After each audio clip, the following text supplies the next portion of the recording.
We are back. It's the Love of the Game podcast. We're in the building. We're here. Wednesday night, y'all already know what time it is. Y'all know how we get down. You know what we do. Special guest, man. Yeah. Hey, so y'all have been asking to understand what the staff was gonna look like. Coach, who you hiring, man? Who you bringing in, Coach? What's going on? Who gonna be on the staff, Coach? And then we're answering questions today. We are answering questions, and I'm blessed, and we're blessed here at Voorhees to have Coach O on with us and be a new role for him. He's a student assistant, so I'll let him kind of break all that down for you. But I can just say we got blessed to have him and want to be on this journey with me and with us. For sure. And it's a lot to get to today. This is Coach O, this is the perfect show for you to be on because we got a lot to get to today. And we get somebody else's take to tell us what's going on behind the curtain, behind the scenes at practice, man. Let's jump into it, man. Let's get to the movement. Everybody's back on campus, or athletes are back on campus. Athletes are back on campus. That includes our team. That includes the women's basketball team. That includes baseball. That includes track and field. So everybody's back on campus. We got a semblance of normalcy that's going on. So we're excited. Coach, let's talk a little bit about what that process is like, because people who may not have watched last week may not understand. Like, I'm sure there's some people who are watching this like, okay, they're back on campus. I've been watching college basketball for a couple of weeks now, but they don't understand the steps that you guys took and the precautions that you guys took for COVID to make sure that not only could you bring athletes back, but could bring them back safely. And I'll chime in about why that's so important after you explain some of the steps that you took. I'll let John start off and kind of, because he went through it. So I'll let him kind of talk you through everything that we went through. So I'll let you go, John. Yeah, so pretty much, Coach, first off, thanks for having me on the podcast. I'm really excited. But first off, when you first get here, you got to get the temperature, obviously. And before even that, you had to take a COVID test 2 weeks prior before even getting here. And then as soon as you got here, you had to get a whole nother COVID test. So, and they wouldn't let you on campus or nothing until that occurred. Then they let you have the then you got signed up for classes. Then once you're on not on base but on campus, then you can't leave for like the next 6, 7, 8 hours for that day just to quarantine and have that situation. So that's pretty much what the day was like for the year. I think that is so very important. When you're talking about testing before people come on campus, making sure that you have a test before you show up. That's number one. And then being tested when you're on campus is so important. And Coach, one of the things that I want to highlight that this game of basketball, and the reason why I love basketball so much, as opposed to football per se, football is about the team. Like the NFL always says, it's about the shield, right? The NBA and basketball has always been about players. Don't get me wrong. Our college institutions are extremely important. We never lose sight of that. College basketball plays a huge role in all of our lives. The pageantry, the tradition, the rivalries, those things are extremely important. But the game of basketball has always been about the players. And I love that you guys are protecting the players who play this game. It's so important when you talk about the thing that is lurking that no one is really talking about, and those issues that lurk as that are caused by COVID, the heart inflammation problems that people are having, which caused the young man at Florida to collapse and be in ICU and that sort of thing for all of that time. Proper testing is so important, and keeping track of athletes who possibly test positive and how they're doing afterwards is so important. So I'm so proud of you guys for taking a lot of those steps. I mean, and I'll just add a little to what Coach was talking about. You even got to talk about like every day before our practices, anytime we have any team activities, the NAI itself is making you do it's a kind of a screening, not a test, but a screening of all athletes that you have to do. We've got to send it in to them every day before 12 p.m. 12 noon, if we're having any kind of team activities. So we get that done every morning at 7 a.m. And then you talk about how we've done our dorms, making sure each person has their own room, making sure we're keeping the athletes in their own dormitories and separate. So those are just little things that matter about keeping our guys safe. And, it's a little different. It's not regular college campus life. And I told my guys the first day, I said, if we want to last these 2 to 3 months, then we're going to have to do things differently. And part of having to being different means no visitation. They're not allowed visitation from outside people. They can't gather, but with about 2 to 3, no more than 6, even on campus. We're just trying to be safe so we can get through this second semester, spring semester, with our athletics and especially with basketball. For sure. I appreciate that, because we have to understand it's like, I always say this, Coach, let's not make or try to create permanent solutions for temporal problems. Right. COVID is temporary. We're going to get through this. We're going to have medicine. We're going to have therapeutics. We're going to have vaccinations. We're going to get through this. This is a temporary problem. So creating good, solid, temporary solutions, right, and making sure that everybody understands that, hey, man, this is just for a little bit. Whether it's 3 months, 6 months, or whatever, it's temporary. It's not permanent. And keeping that and making sure that people go by that, I think is so important. So commend you guys for that, for sure. Appreciate it. Hey, make sure we can't say it without thanking, our athletic director, Ms. Johnson, and our president, Dr. W. Franklin Evans. They and our nurse, Ms. Williams. I mean, they went through this protocol and went through it with a fine-tooth comb of how we want to get people back. Last thing on it, I know we want to move on, but like we talked about that breakdown process of guys getting on campus, like they had to sign up for a particular time. So it wasn't like, okay, everybody gonna get here at 12 p.m. No. So you may have a group that came, 3 people came at between 8 and 10. Another 2 or 3 may have came between 10 and 12. And it wasn't just them getting their COVID tests. We only allowed 2 people to come with them to move in. And those people had to get screened and temperature checked. We didn't test them for COVID, but we made sure they got screened and temperature checked. And we were doing that because we don't want anybody else around them to kind of, I don't want to use the word infect, but you kind of know what I mean, like, other people who are coming on campus. So we tried to make sure we had all the precautions in place. For sure. Now let's get to it. We got the protocol out of the way. We got guys on campus. Everybody's clear, moved into their dorm, and enjoying that space. And then we get to the heart of it. We get to the meat of it. You bring guys in for that first practice. I'll start with you, Coach O, on this one. Okay. You have some experience working with Coach Huff. But what is that first practice for you like there at Voorhees, and what did you see out of the guys? Oh man, first off, I know Coach Huff's practices are always going to be intense, always going to be well thought out, and really the guys just really came in there and competed. I was very impressed by how they competed and the skill level that they had. Coach Huff did a really good job of recruiting this squad, and then like I said, man, it was just fun to just coach them and be around, to be honest. And the environment was, like I said, electric as far as with the intensity of it. How many guys needed the trash can, Huff? Did you bring the trash can in, or did you have Coach O bring the trash can in? How many guys needed the trash can? Hey, we didn't bring it in. It was outside the door.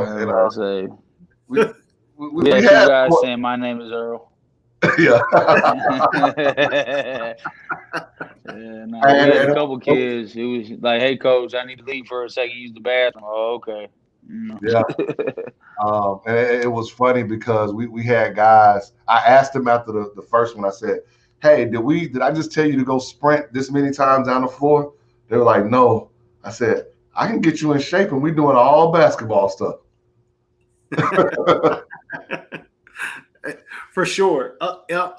If I know you like I know you, Huff, it's a time up on the clock. Every drill is set to the horn, and it's boom, boom, boom, boom, boom. I love to hear that guys were able to compete in that though. I feel like my assumption was that guys were happy to be back in the mix and be back on the floor. Did you guys feel that from a coaching perspective? Was it good to be back competing again? Man, it was. You got to realize, at least for myself, that had been since did a little workouts, with my previous job and around the September time.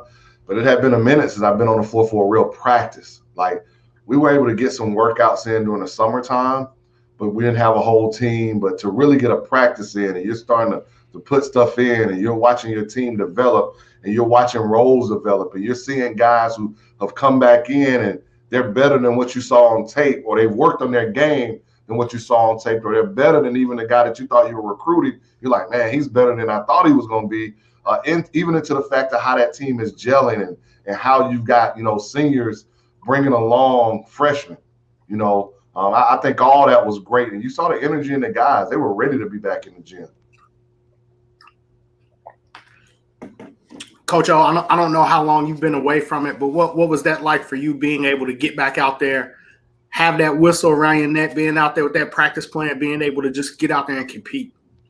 Oh, it was awesome. I mean, the last game, so I'm from St. Louis, and I was coaching back home in St. Louis, and we had the district playoff game, and that was it. And then COVID hit like everybody else. We were quarantined. It was definitely a blessing. I just felt blessed because I love ball, and to be around it, be around the game is all a blessing, and it's all an opportunity. Like we told the kids at practice, it's an opportunity we haven't had in a long time. So, and everybody was just happy to be there for sure.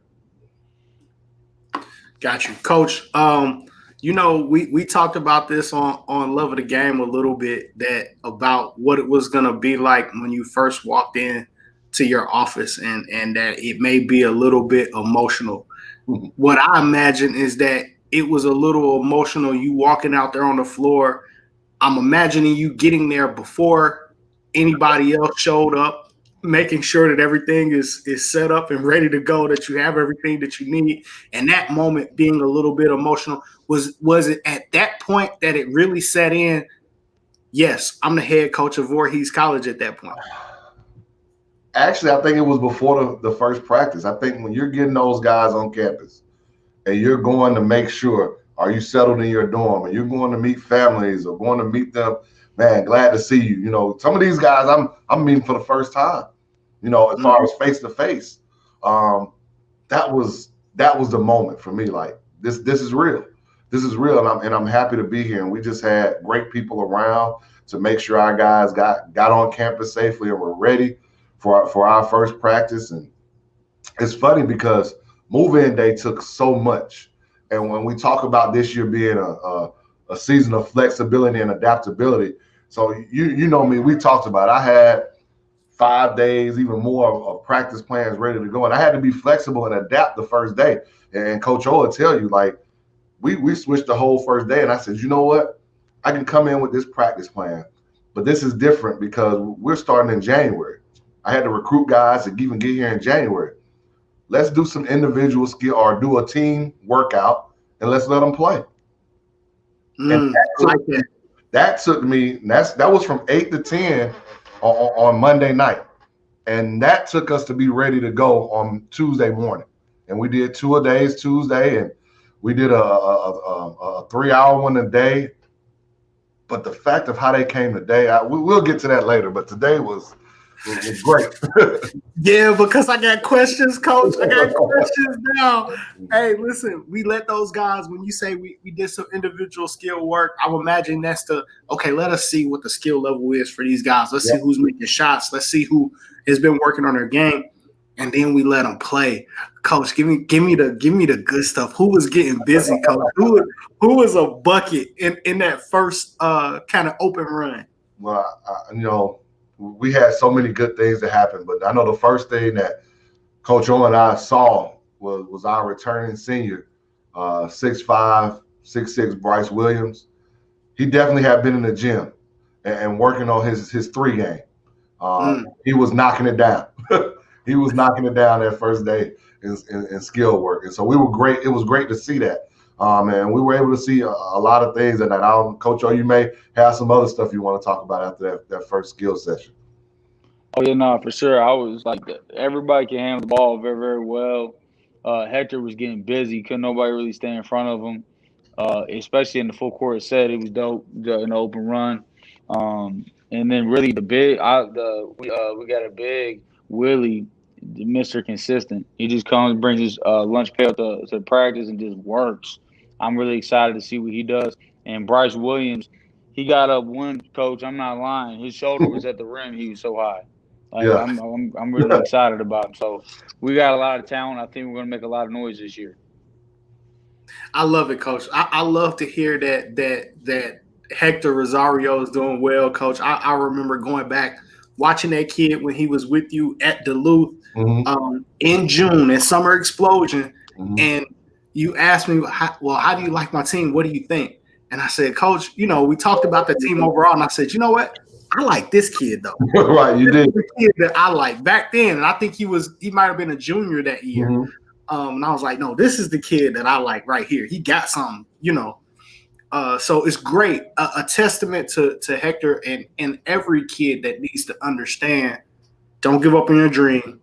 Keep your grades up and keep working, because you never know how things may come around for you. So that's great. It's so funny because we were having this discussion about Hector, and we've got a senior on our team named Staten Levine, and we were talking about Hector the day after practice, and he goes, Coach, where did Hector come from again? And I'm telling him I used to coach him and kind of breaking it down, and I give him a scenario, and this is what I'll tell anybody out there. It was before I was there, but Hector was cut as a freshman. Didn't make a ninth grade team, didn't make a JV team, didn't make a varsity team.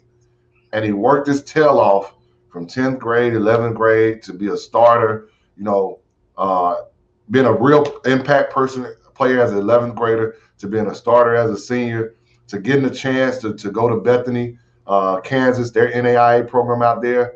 And like I said, we're blessed to have him at Voorhees with us right now.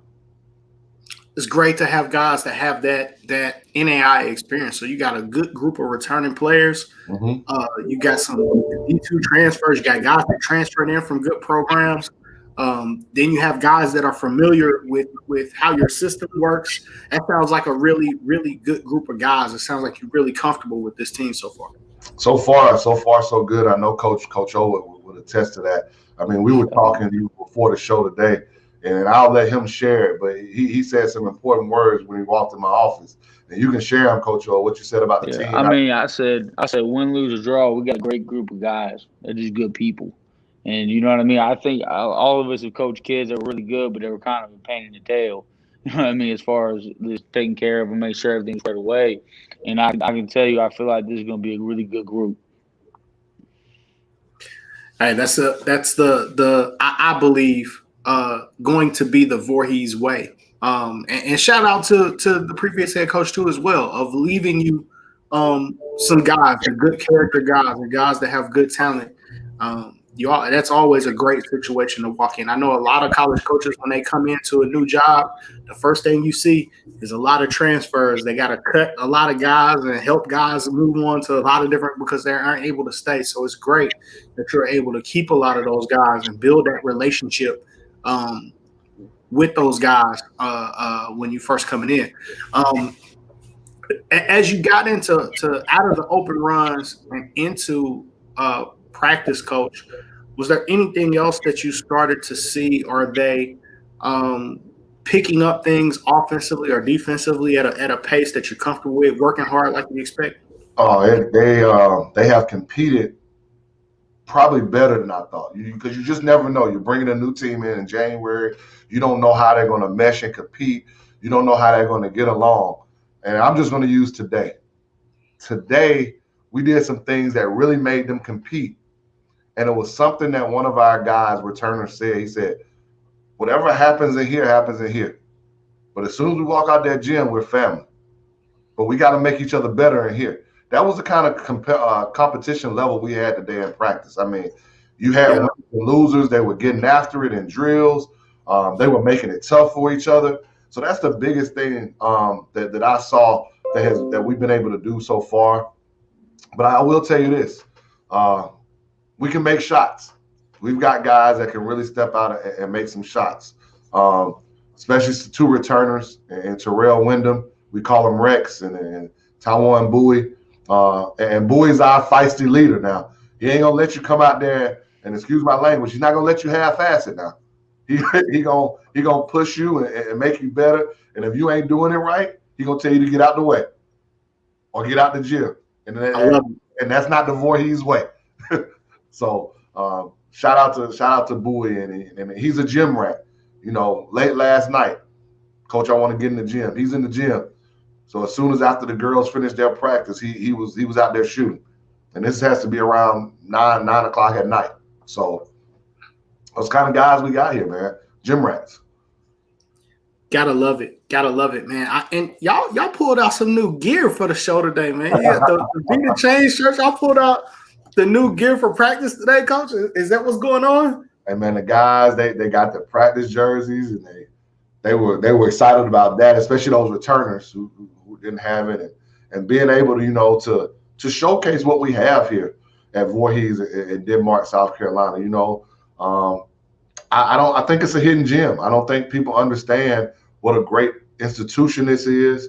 Coach O was around us today and listening to some things that are going on campus that had never been done before, that people will be surprised about. Like we talked about on the previous episode, the grants and all the money that has kind of come into the campus. We're in a great spot, man. We're in a great place. And, I think when people see our gym in about a month, they're going to see a little something different if they've been around the Voorhees campus a little bit. So, do we get it? Do we get a hint? Are we getting any clues? What's going on, coach? What we dropping? When you're looking at the score, you might see something different. That's good. There you go. Oh man, I love lights, coach. That's my thing. The gym. Well, this will have a lot of lights. The kind of lights you see at Division I institutions. I'll just say that. I love lights, coach. I love it. I'm committing. Coach, let's get to know Coach Odom, man. Coach, I got blessed to meet you, Coach, and I don't know if you remember this, but at Duluth, hooping. Get money. You were playing against. Yeah, actually, you was out there playing against the team. I think we came for Midnight. Y'all used to have like that Midnight Madness joint. Oh man, that was 30 pounds ago, coach. You and Spivey was out there getting buckets, but I distinctly remember you getting a few more buckets than Spivey. Nah, Spivey go, man. I ain't gonna take no away from Spivey. I think I had a nice pass to him, but yeah. Oh, because I went up and Trent, his head's above the rim, so he tried throwing it. And I threw it behind the back pass to Spivey. Laid it up, but yeah, it was definitely a fun event. Coach Huff. One thing about Coach Huff, he's gonna have fresh gear and a good environment and fun vibe. Like, this is one thing I know about Coach Huff. So, but yeah, that's dope. So outside of that, though, Coach, you've done some coaching. You mentioned I coached basketball in St. Louis, but you've been around some programs in St. Louis, if I remember correctly. Let's kind of talk about that, about your background and where you come from. So I'm from St. Louis. I was coaching the Confluence Preparatory Academy. It's a charter school there. So in the past 3 years, we sent 15 kids to school for free, and that was our goal. We just try to send as many kids to school as possible. I think everybody knows about Bashan with Cam Fletcher and Kobe Clark, and I coach against them every year. And they had good talent. And Cardinal, if you know about Cardinal River, we had to play against them, coach against them. So it was definitely fun just to see the kids. My main goal was just to help see the kids make it out of St. Louis. And I always show the kids you have three options when you graduate from here: go to college, join the military, or go to trade school. But working some dead end job ain't one of them. So that's what I prided myself on, is building boys to men, and that's what I really like.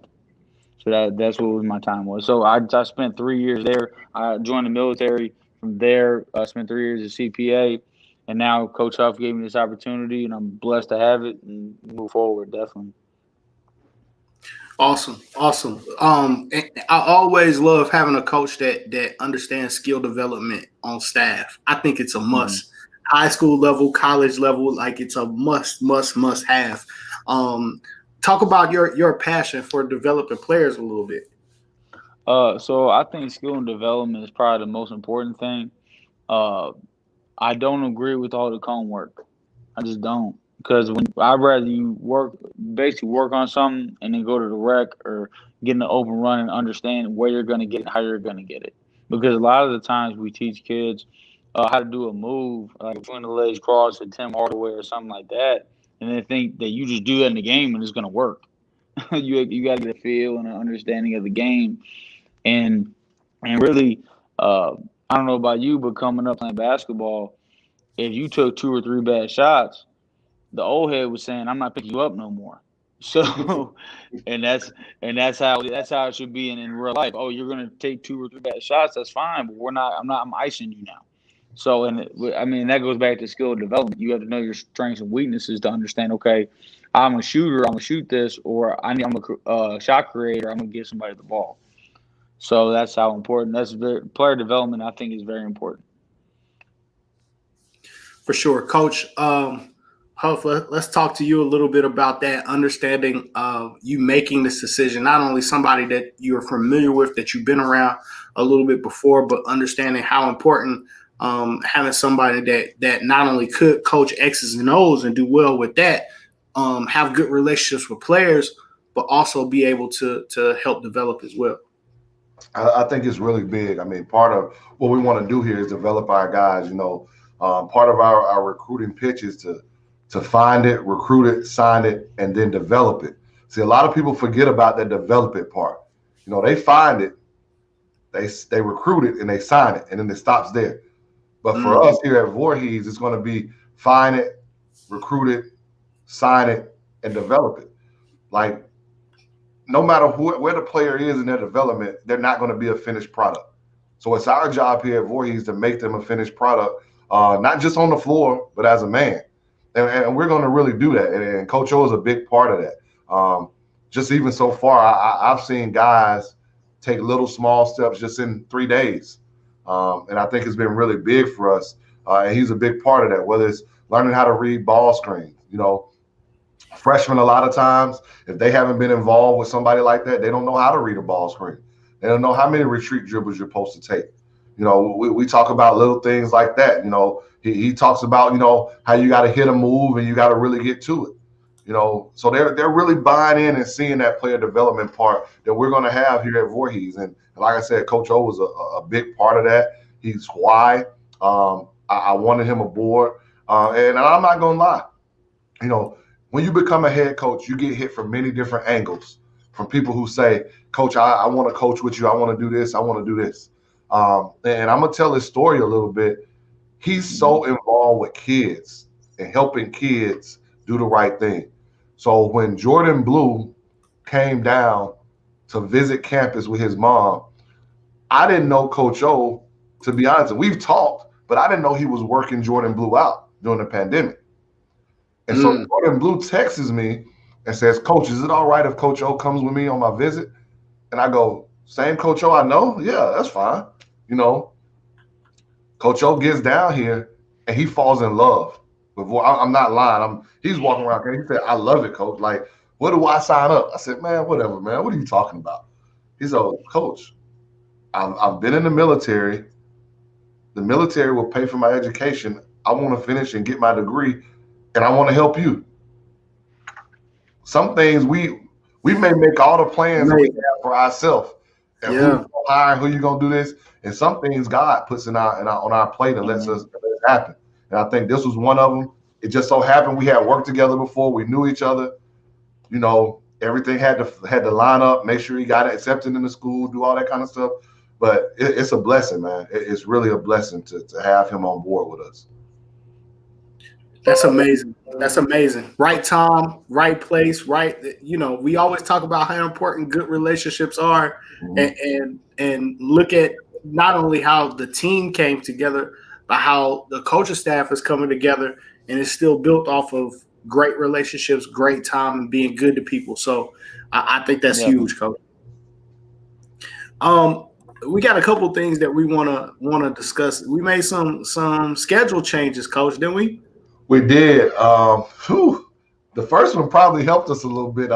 If not, we might not be having this podcast right now. We might be in the gym trying to get ready for a game tomorrow.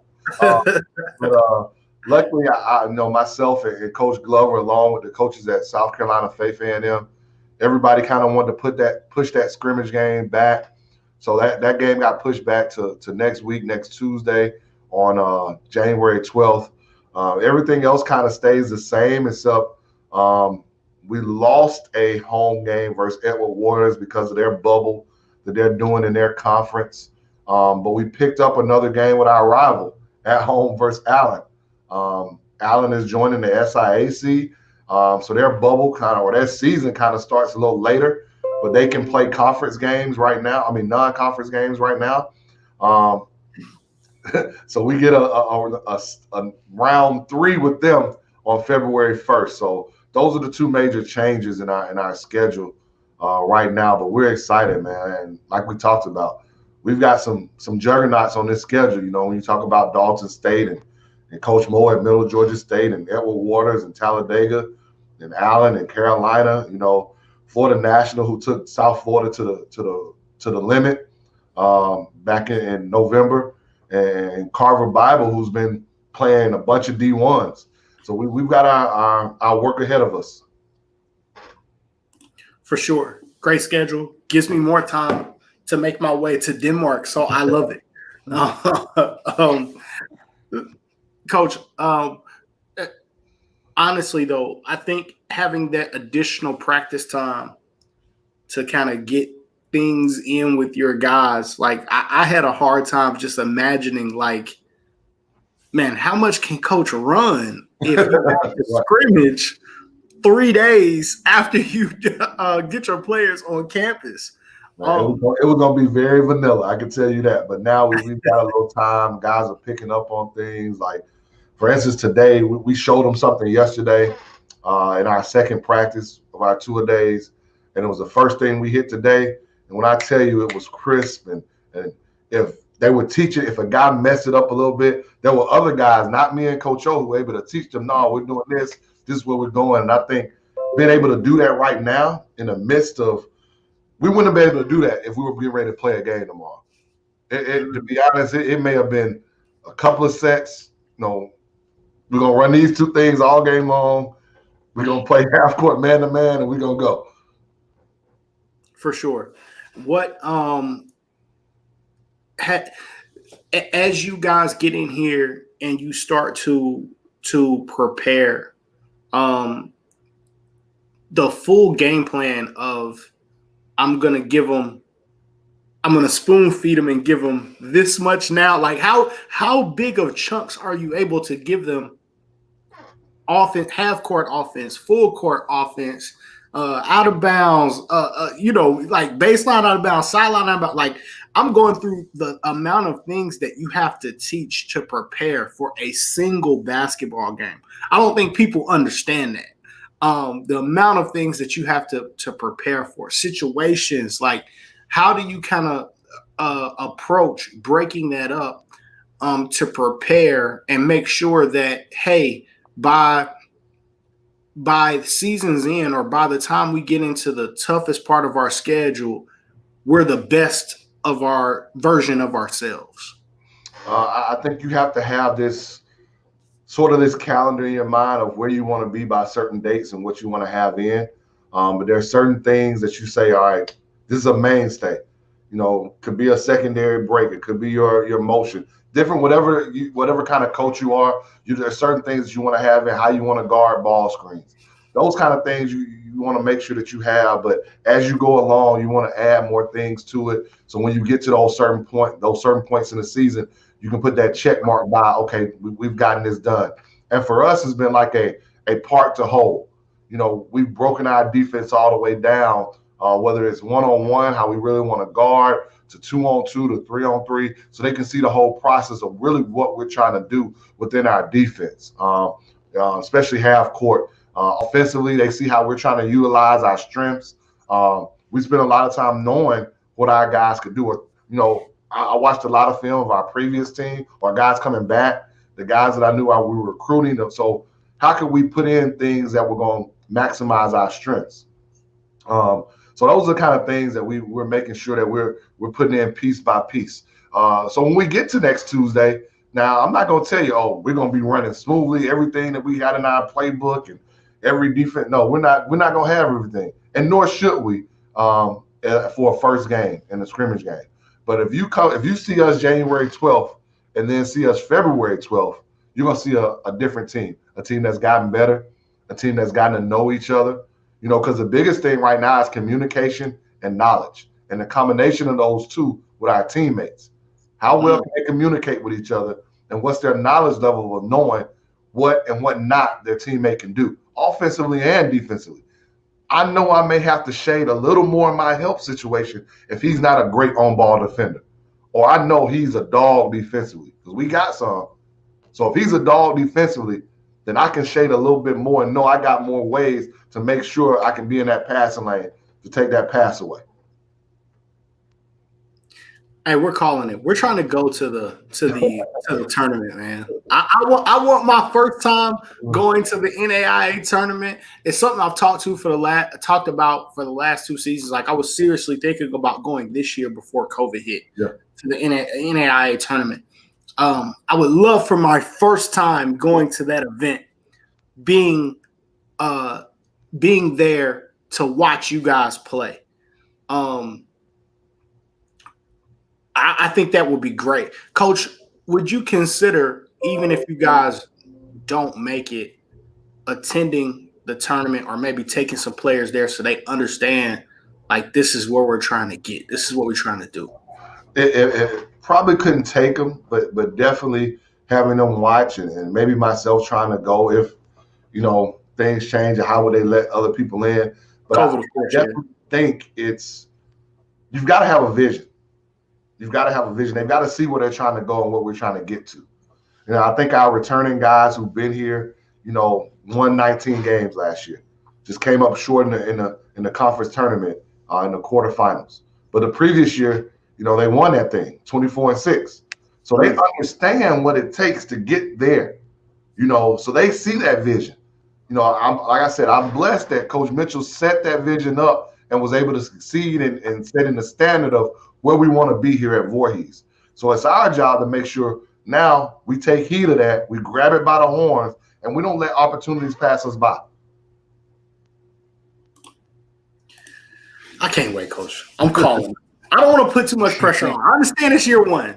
And year one, like week one, seriously, honestly, year one, week one, and it's already January. But I don't think people understand every program that you've gone to, what has followed, right? Success is imminent. it's going to happen because it has happened everywhere else that you've been. And I think that happens for a reason. One thing that stuck out to me, Coach, that you said, and I would love to hear you talk about this a little bit, is that you watched the guys play last year and you looked at some things that they did well and you game plan on how you were going to be able to take advantage of some things that guys did well. I love that because I see coaches all the time that have a system, and this is my system. This is what we're going to do, regardless of the skill set of the players that are on my team. This is what we're doing. Can you talk a little bit about that, of molding the system to the talent that you have? Definitely. Obviously, one of the great things that this group has, Coach Mitchell and this group did before I got here, is they were a defensive juggernaut. percentage, but they were in the top half of basketball, college basketball, and how they defended. So I wanted to make sure that I was able to use that. So I want to change a lot defensively of what we wanted to do. So I wanted to look at that, but I also want to look at offensively, how can we do some things? So breaking each player down into what their strengths were, maybe changing a player's position.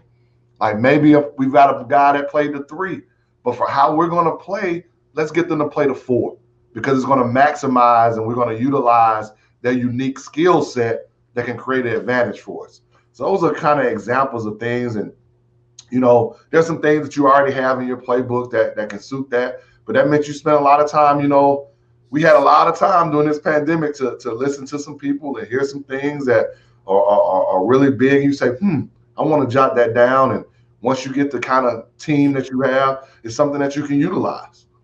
Coach O and I talked about the other day, there's nothing in basketball that is so-called new.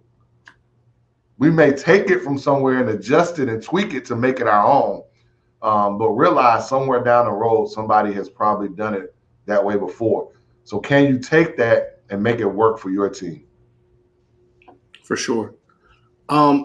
Coach, I want to talk about this a little bit. Mm-hmm.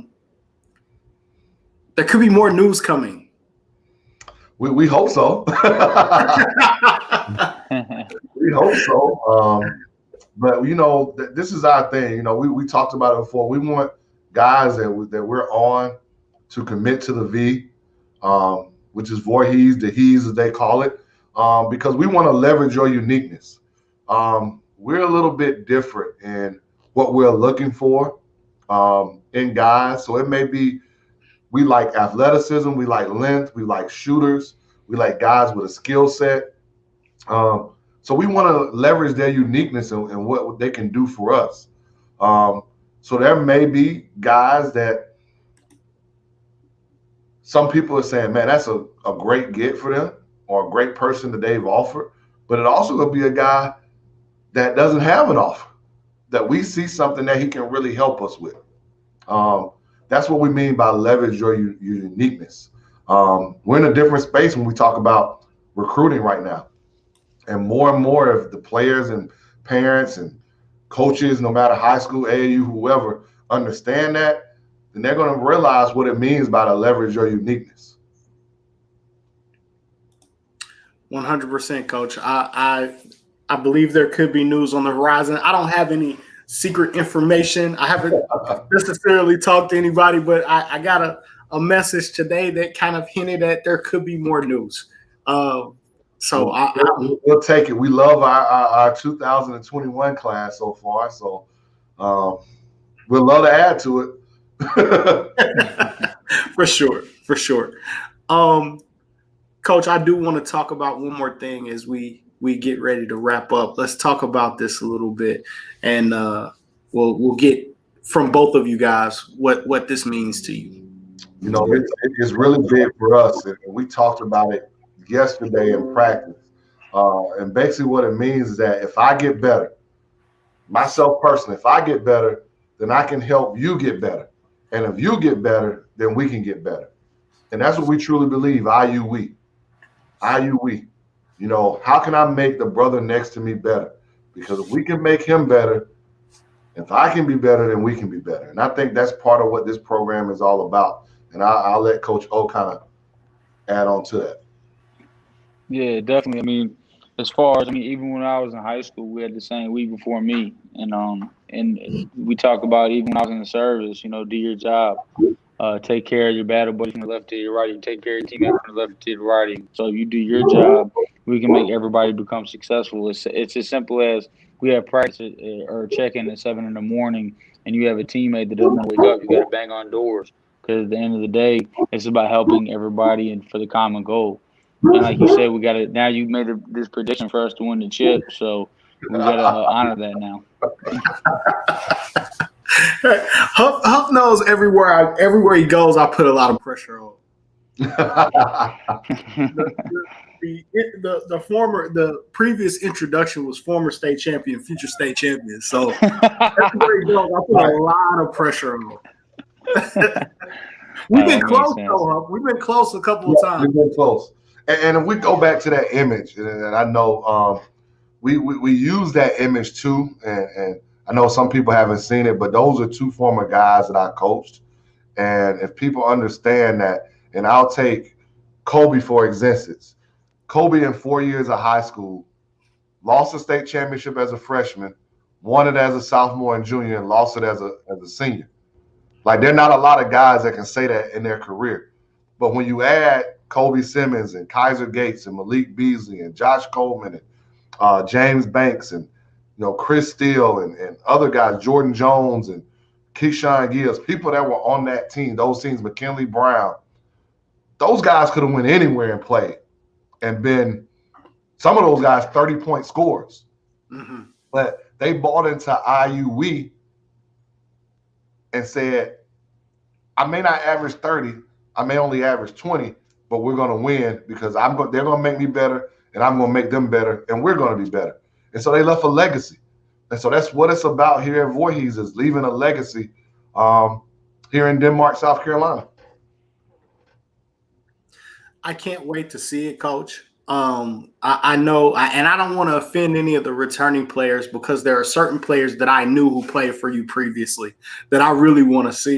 But I can't wait to see the guys play. I can't wait to see those Voorhees uniforms. I can't wait to see you guys come running out with the new shooter shirts on. Like, I can't, you know what I mean? Like, I'm hyped up to be able to see all of that.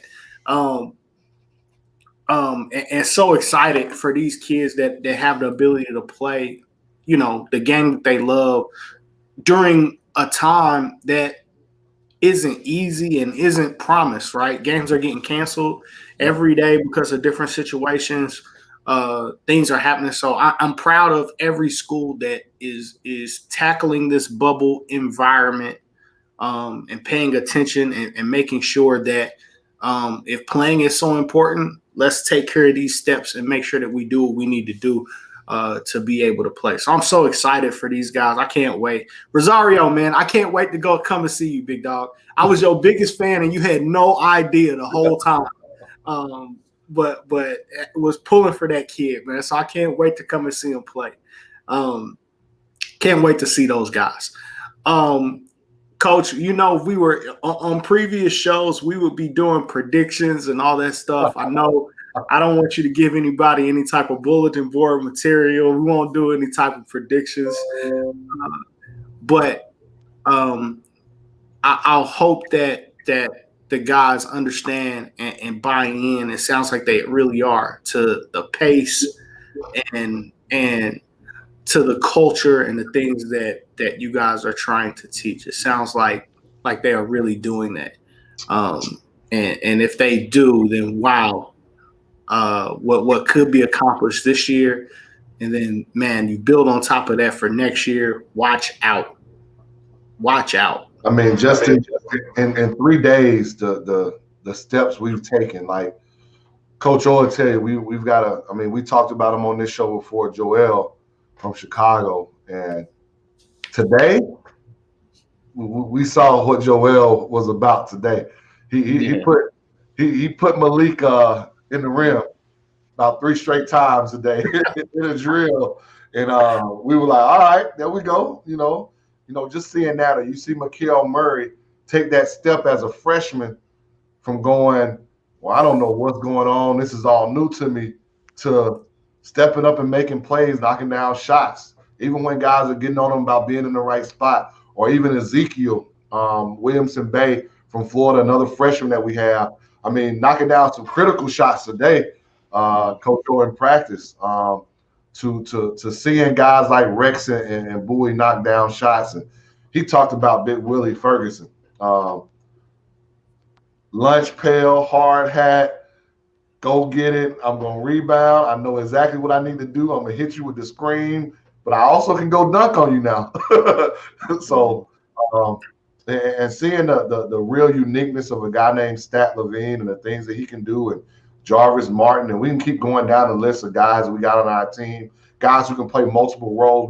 We got some Swiss Army knights when you talk about the Jordan Blues, the Hector Rosarios, the Joel Davises, the Bryce Williams, Stat Levine, guys like that who play so many multiple positions. So we're leveraging that uniqueness all throughout our season. We can't wait to see it. Last thing that I want to make sure for everybody under the sound of our voice that's watching this podcast, be sure to understand Twitter is sunsetting the Periscope live stream app. So they have not decided or not announced what they are going to be replacing it with. So if you are watching this on the Voorhees men's basketball Twitter page right now, understand that in March, we may not have that option to broadcast to you via Twitter. So make sure you go to the Love of the Game podcast YouTube channel.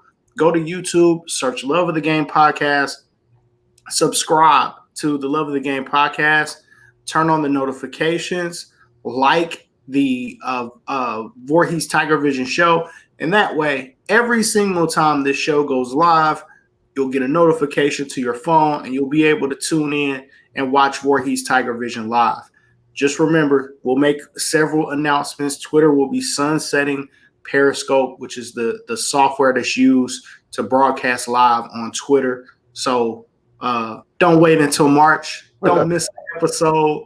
We could be celebrating in March. You don't want to miss that episode. So make sure that you go subscribe to the Love of the Game podcast on YouTube. Make sure to lock in with us, turn the notifications on, and you'll get a notification. You'll never have to miss Voorhees Tiger Vision. We'll be reviewing games here in another by next week. We'll be getting ready to play, or we'll have our first game. Let me go back to our schedule here.